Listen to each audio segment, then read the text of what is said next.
Sudah sering kita lihat tentang banyaknya penampakan monster, hantu, UFO, uka-uka, koruptor yang bisa nonton tenis di Bali yang berhasil tertangkap kamera dan sebagiannya menjadi berita utama pada kala itu. Salah satu yang ramai diperbincangkan adalah penampakan sosok binatang purba yaitu Plesiosaurus atau dinosaurus sejenis reptil purba air, di mana sebuah organisasi bernama Kriptozoologi pun membentuk kelompok tim ekspedisi yang dipimpin oleh seorang ahli zoologi bernama Jonathan. Ini orangnya dengan menamai ekspedisi ini dengan nama The Dinosaurs Project atau Proyek Dinosaurus. Dia bernama Luke, anak kandung Jonathan yang keke ingin ikut dalam ekspedisi ini, tetapi Jonathan tidak mengizinkannya, sehingga Luke menjadi pundung dan agak kecewa dengan keputusan ayahnya tersebut.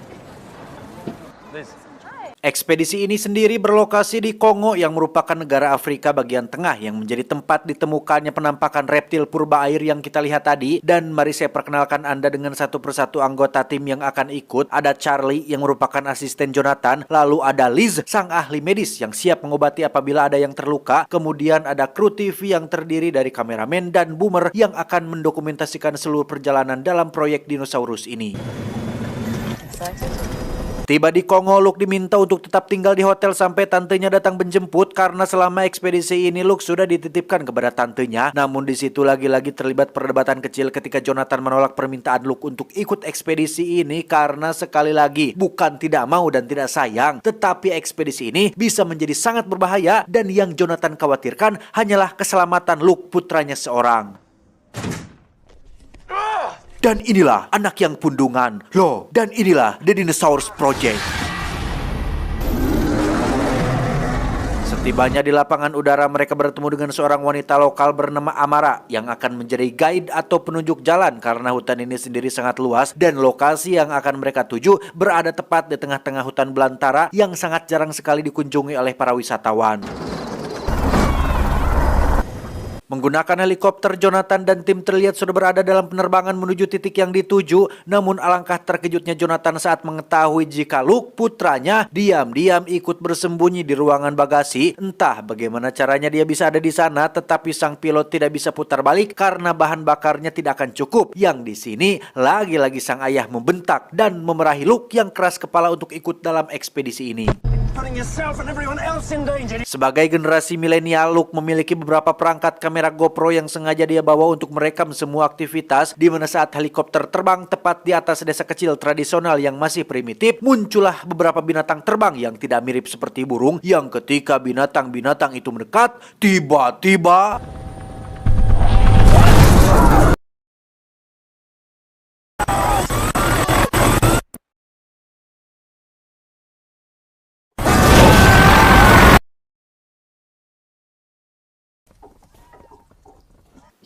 helikopter menabrak salah satu burung yang membuat mereka semua terdampar di tengah hutan, di mana pilot dan co-pilot pun tewas dalam insiden itu, sedangkan yang lainnya berhasil selamat dan terpaksa harus bertahan di hutan ini sampai tim evakuasi datang menjemput. Let's go!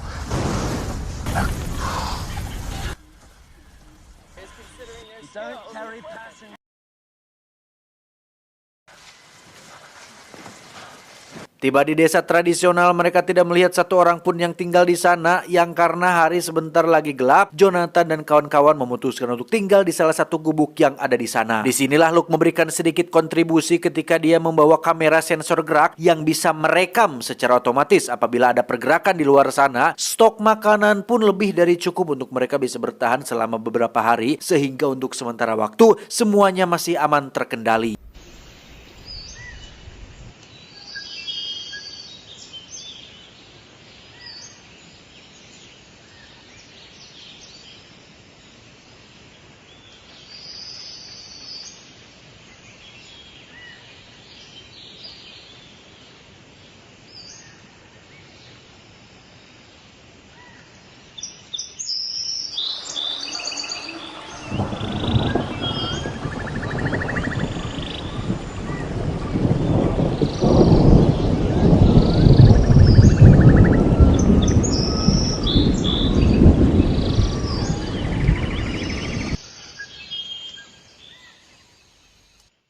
Saat malam hari tiba, kamera pun tiba-tiba menyala saat ada pergerakan di luar sana yang ternyata ada beberapa makhluk terbang yang tadi siang sempat muncul dan menjadi penyebab jatuhnya helikopter, di mana Jonathan dan kawan-kawan pun seketika paburial saat makhluk tersebut masuk ke dalam gubuk.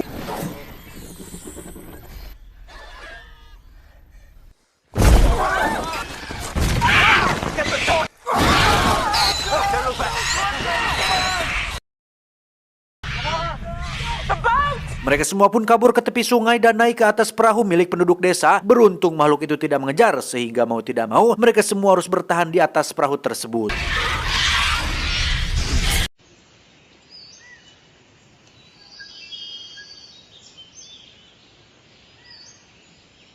Liz pun tewas dalam insiden tersebut. Di depan kamera, Luke curhat mengenai dirinya sendiri yang mungkin tidak bisa pulang kembali ke rumah, sehingga dia memohon maaf sebesar-besarnya kepada semua pihak aplikasi pinjaman online apabila dia tidak bisa melunasi semua angsuran. Saat itulah Jonathan menghampiri Luke untuk meminta maaf atas semua sikap galaknya, karena semua itu dia lakukan tidak lebih hanya karena peduli dan sayang kepada yang menjadi darah dagingnya sendiri. Namun Luke nampak masih kecewa, yang hal itu bisa dilihat dari raut wajahnya yang masih terlihat pundung.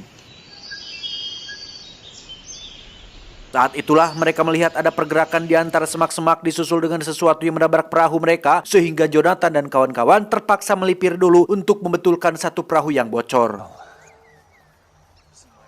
Mereka pun mendirikan tenda dan memutuskan untuk bermalam di tepi sungai, di mana Luke terlihat masih anteng dengan telepon satelitnya yang dianggap menjadi satu-satunya alat yang bisa membawa mereka pulang. Jonathan dan kawan-kawan pun makan malam bersama dengan Amara yang menceritakan tentang awal penampakan makhluk purba muncul, di mana warga lokal percaya jika kemunculan makhluk-makhluk purba ini disebabkan oleh penebangan pohon secara besar-besaran yang dilakukan oleh banyak perusahaan besar. Tak lama mereka pun dikejutkan oleh kemunculan seekor dinosaurus berjenis Dilophosaurus yang memiliki sirip yang bisa buka tutup di bagian kepalanya, di mana Luke sempat memberinya beberapa permen coklat sebelum akhirnya kembali pada kelompoknya. Keesokan paginya, Dilophosaurus yang semalam pun datang lagi setelah ketagihan permen coklat Silver Queen yang biasa dijual di Alfamart, di mana Charlie berusaha untuk mengalihkan perhatiannya agar Luke bisa mengikat kamera GoPro pada tubuh si Dilophosaurus tersebut.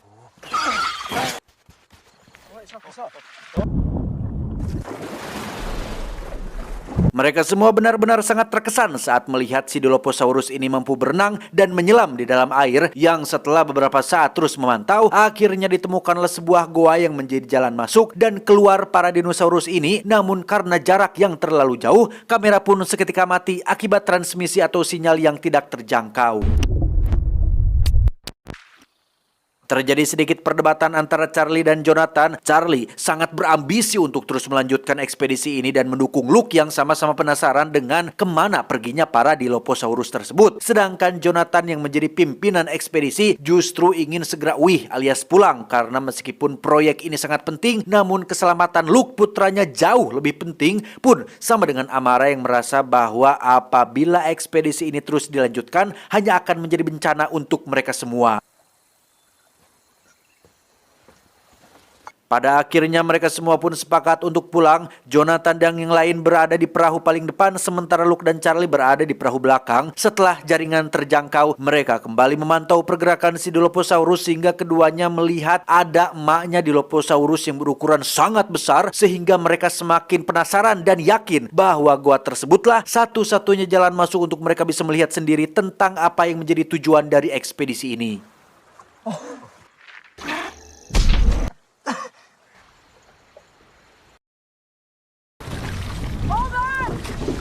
Dan ya, terjadi insiden kecil saat melewati arus kencang, di mana Charlie dan Luke harus terpisah dari Jonathan yang secara kebetulan membawa keduanya masuk ke dalam goa, yang alhasil Jonathan dan yang lain pun tidak memiliki pilihan lain selain menyusul mereka berdua.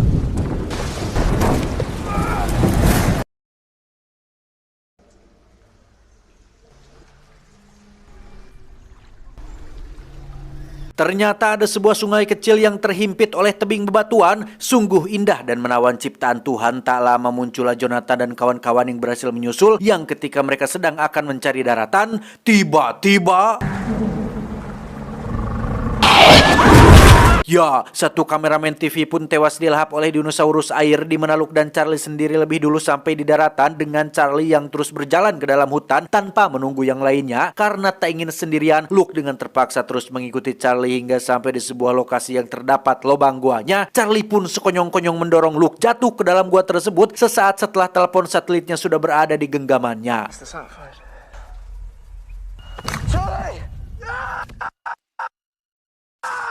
Beruntung Luke masih hidup dan tidak mengalami cedera sedikit pun, sementara Jonathan, Amara, dan si Boomer baru saja tiba di daratan dengan perahu yang masih utuh, yang ketika Jonathan ingin pergi ke dalam hutan menyelamatkan putranya, Amara sendiri memilih untuk tidak ikut dan tetap pada rencananya, yaitu pulang menggunakan perahu dan mengikuti arus sungai setelah merasa bahwa tempat ini terlalu berbahaya untuk keselamatannya.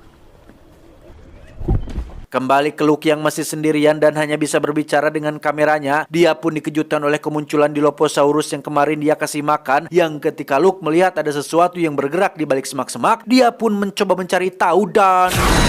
ya, ternyata itu adalah dinosaurus terbang sejenis Pteranodon yang kemarin sudah menjatuhkan helikopternya, yang ketika Luke sedang terdesak, tiba-tiba muncullah si Boomer dan Jonathan yang berhasil menyelamatkannya. Si Boomer masih kesal atas kematian rekan kameramennya, sehingga dia memutuskan untuk terus mengejar para Pteranodon itu hingga tak sengaja membawanya ke habitat yang menjadi tempat tinggal mereka.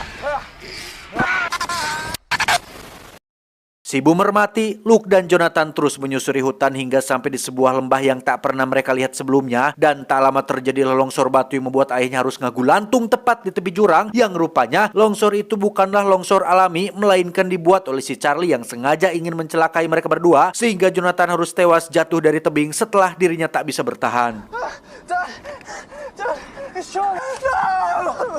Tak punya pilihan lain, Luke terpaksa kembali ke dalam hutan, lebih tepatnya memasuki sarang atau tempat tinggalnya si Dilophosaurus yang sudah pernah dia beri makan. Tak lama muncul Luke yang berhasil mengejarnya dan masih berambisi untuk melenyapkan Luke supaya dirinya menjadi satu-satunya orang yang bertahan dalam proyek dinosaurus ini.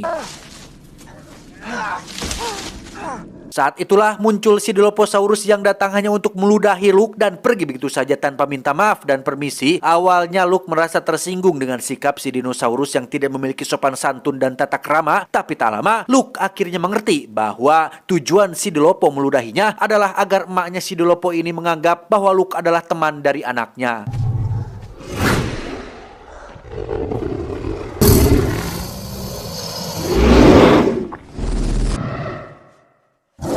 Charlie tewas dilahap sementara Luke pergi ke lembah dan menyadari bahwa tempat ini adalah lokasi yang menjadi habitatnya para dinosaurus yang masih bertahan selama jutaan tahun. Dengan fakta bahwa dia tidak bisa kembali pulang, Luke pun mengumpulkan semua hard drive kamera milik para kru TV termasuk kameranya sendiri dan melemparkannya ke bawah air terjun berharap ada orang yang akan menemukannya. Dan itulah awal bagaimana rekaman video ini bisa kita lihat menjadi satu kesatuan dalam bentuk cerita film yang utuh. Dan tentu saja ini semua hanyalah film found footage semata. Tamat, ending yang cukup membagongkan. Pesan yang bisa kita ambil dari film ini adalah jangan marah apabila diludahi. Itu, saya John mewakili direksi yang bertugas mengucapkan terima kasih dan sampai jumpa di video selanjutnya. Adios, Dracula Darah Tinggi.